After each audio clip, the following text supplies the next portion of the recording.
नेता प्रतिपक्ष श्री उमंग सिंगार के द्वारा पुनः चरित्र हनन का और झूठ का झुंझुना बजाने का कुत्सित प्रयास किया गया और हास्यास्पद और आत्मविरोधाभासी है कि जो उमंग सिंगार स्वयं विभिन्न आरोपों से घिरे हों, वो आज दूसरों पर आरोप लगा रहे हैं।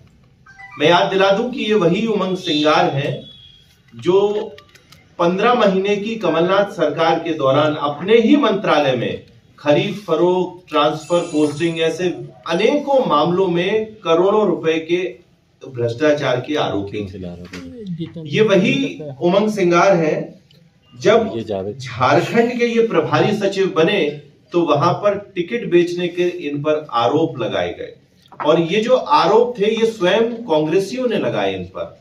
इसके बाद राहुल गांधी ने एक जांच भी की जिसमें ऐसा बताया जाता है कि आरोप इन पर सिद्ध हुए। ये वही उमंग सिंगार है जो कभी अपने ही पूर्व मुख्यमंत्री दिग्विजय सिंह को शराब माफिया, रेत माफिया, ब्लैकमेलर बताते थे और आज उनके साथ ही मंच साझा करते हैं। वैसे मैं निजी टिप्पणियां करने में विश्वास नहीं रखता हूं, पर उमंग सिंगार को याद रहे कि उन पर विभिन्न महिलाओं ने समय समय पर बहुत गंभीर आरोप लगाए। एक महिला ने तो उनके स्वयं निज निवास में आत्महत्या की थी। ये समझना होगा कि वो कितनी प्रताड़ित रही होगी। कई महिलाओं ने उन पर और आरोप लगाए और आज सिर्फ सुर्खियां बटोरने के लिए ऐसे उमंग सिंगार जी दूसरों पर आरोप लगाते हैं तो मुझे वो शेर याद आता है कि चेहरे पर नकाब और लहजे में बदजुबानी लिए फिरते हैं, जिनके खुद वही खाते बिगड़े हों वो दूसरों का हिसाब लिए फिरते हैं। कांग्रेस की अगर मैं बात करूं तो कांग्रेस भ्रष्टाचार का पर्याय है, पर्यायवाची है। C for Congress, C for corruption.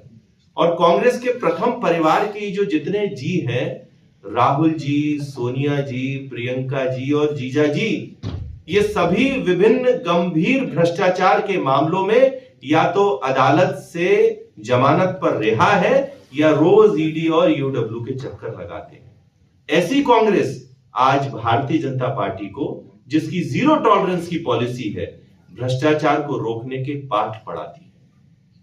Congress को याद रहे कि इस समय देश में मोदी जी के नेतृत्व में भाजपा की सरकार है और प्रदेश में डॉक्टर मोहन यादव जी के नेतृत्व में भाजपा की ही सरकार है और ये जितनी एजेंसी कार्रवाई कर रही हैं, ये भारतीय जनता पार्टी की जो जीरो टॉलरेंस की पॉलिसी है उसके आधार पर ही कर रही है। कांग्रेस को तो आज इस बात का डर है कि जो कमलनाथ सरकार के समय भ्रष्टाचार होता था, ये कहीं जांच कांग्रेस तक नहीं पहुंच जाए। अगर कांग्रेसियों के पास सही में कोई आरोप है, कोई तथ्य है, कोई तर्क है, तो मैं बताना चाहता हूं कि जांच एजेंसियों को उन्हें सौंपना चाहिए।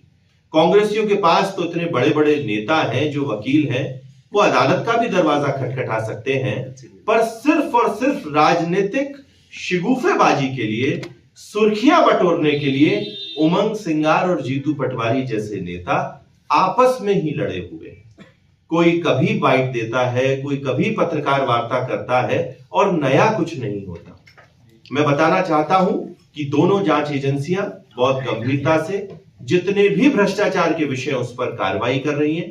किसी व्यक्ति को भारतीय जनता पार्टी की सरकार के समय नहीं छोड़ा जाएगा, पर कांग्रेसी इस तरह की सस्ती लोकप्रियता से बचने का प्रयास करें। और ये देश बाबा साहब के संविधान से चलता है, कांग्रेस के प्रथम परिवार के निवास से लिखी हुई किसी किताब से नहीं। इसलिए संविधान में जो जांच एजेंसियां हैं, जो न्याय प्रक्रिया है, कांग्रेस अगर कुछ उसमें सौंपना चाहती है तो सौंपे, नहीं तो स्वयं अपने आप को सुर्खियों में लाने के लिए ये जो बयानबाजी की जा रही है, ये निंदनीय है। मैं पुनः बताना चाहता हूं, जीरो टॉलरेंस की नीति पर सरकार चल रही है, किसी को नहीं रोका जाएगा। अब कांग्रेस के द्वारा जो आरोप लगाए गए हैं, बहुत डिटेल में तो नहीं जाऊंगा, पर मैं सिर्फ एक छोटी सी बात से बताता हूं कि कितनी आत्मविरोधाभासी आरोप कांग्रेस लगाती है। कांग्रेस की जो दस्तावेज दिया गया है उसमें एक जो नाम आता है वो स्वयं एक कांग्रेस के नेता का है और हास्यास्पद है कि उमंग सिंघार उस पर आरोप लगा रहे हैं।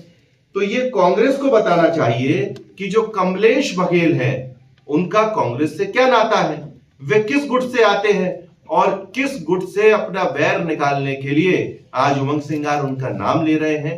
तो तथ्यहीन, तर्कहीन और कूटरचित तथ्यों और तर्कों के साथ आज उमंग सिंघार आए हैं। उनका प्रयास सिर्फ और सिर्फ सुनियोजित षड्यंत्र है, इसके अलावा और कुछ नहीं। आशीष जी